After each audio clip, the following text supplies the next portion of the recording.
Magandang araw po sa inyo lahat at narito po ang aking munting tula, ang pamagat, toyo.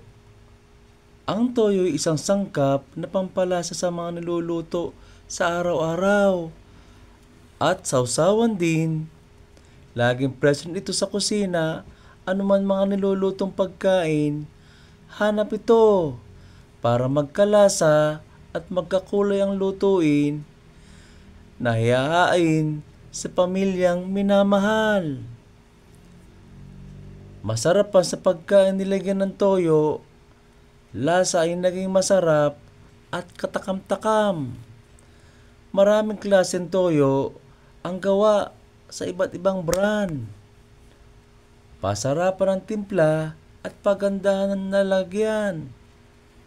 Iisa lang naman, toyo pa rin naman ang laman.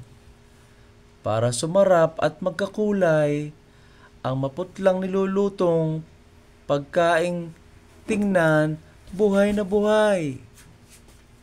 Toyo rin ang nagsilbing kalakalan ng ating nakaraan para dalhin sa ating bayan at makipagpalitan ng kalakal sabay ng pananakop ng dayuhan.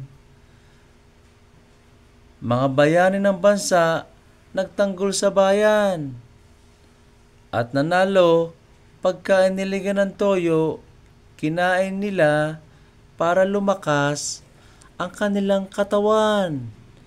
Ito po ang aking munting tula. Marami pong salamat.